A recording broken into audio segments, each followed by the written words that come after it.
ආයිබෝවන් කියලා ඔයාලා හැමෝම පිළිගන්නවා ආදරෙන්. අද කියලා දෙන්නේ කෙලවල්ල මාළු එකක් කිරි දාලා උයා ගන්න විදිය. කැඩෙන්නේ නැතුව මේ විදියට ලස්සනට උයා ගන්න විදිය තමයි අද කියලා දෙන්නේ.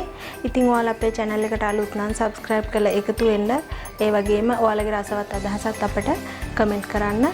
එහෙනම් අපි බලමු කොහොමද මේක හදාගන්නේ කියලා. මේ අරන් තියෙන කෙලවල්ල මාළු ග්‍රෑම් 350ක් විතර තමයි තියෙන්නේ.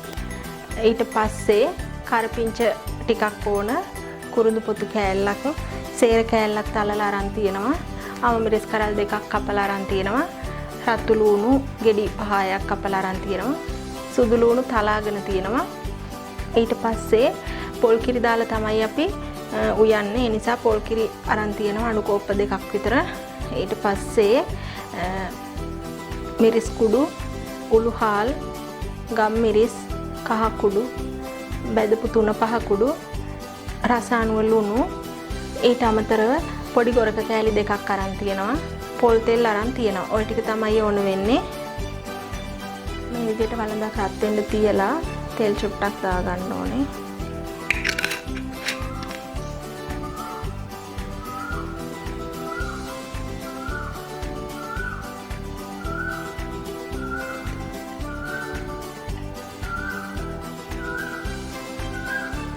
තෙල් ටික රත් වුණාම සුදු ලුණු ටික දාගමු.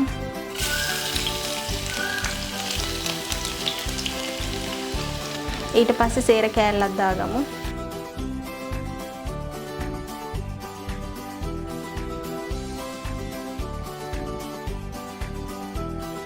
ඊට පස්සේ අපි මේ කපාගත්ත අනිත් දේවල් ටික දාගමු.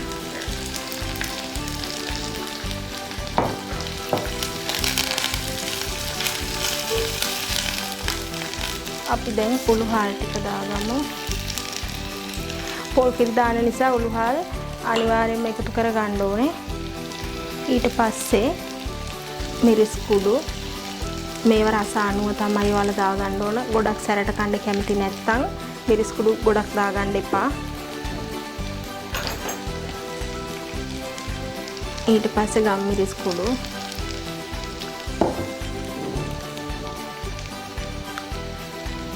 කහ කුඩු,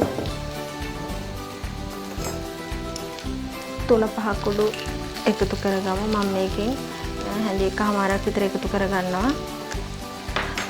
අපි කරාඹු නැටි වගේ දේවල් එකතු කරලා නැත්තේ මේ තුන පහ එක හදනකොට ඒ දේවල් හැම එකක්ම දාලා තියෙන නිසා තමයි ගොඩක් උල්බඩු වර්ග එකතු කරන්නේ නැතුව තුන පහ කුඩු දාගත්තේ.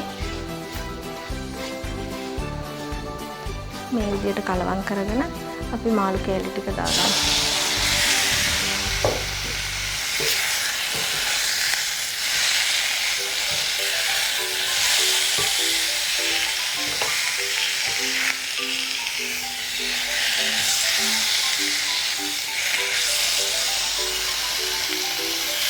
දැන් අපි පොල් කිරි ටික දාගමු.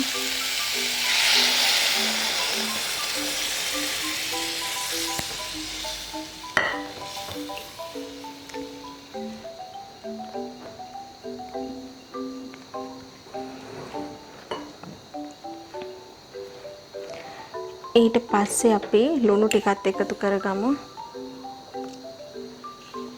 අපි දැන් ගොරක කෑලි දෙකත් එකතු කරගමු.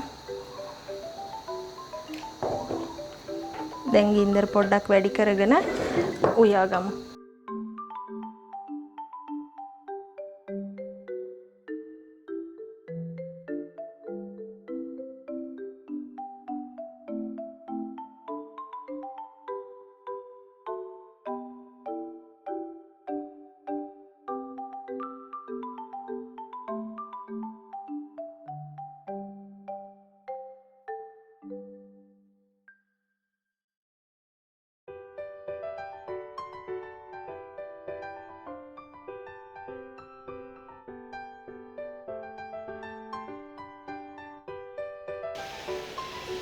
කෑලි පොඩි වෙන්නේ නැති වෙන්න පරෙස්සමට හැඳිකා ගන්න ඕනේ.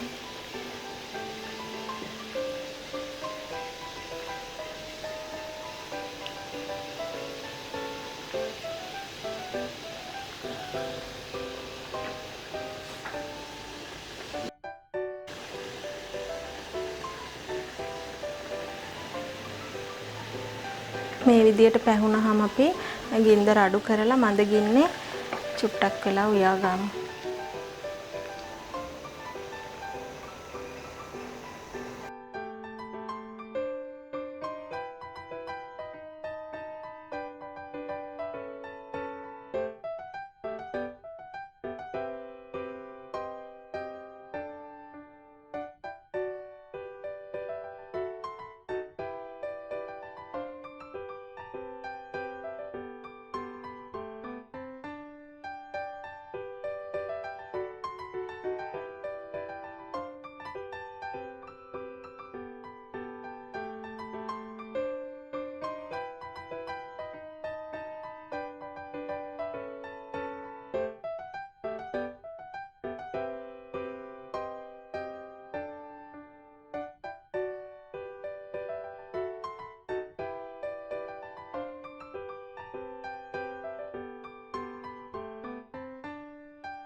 අපේ මාළු එක දැන් ඉදලා ඉවරයි.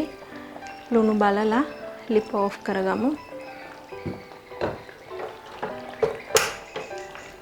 ඉතින් මේ වගේ තවත් වීඩියෝ එකකින් ආයෙ හමු වෙමු.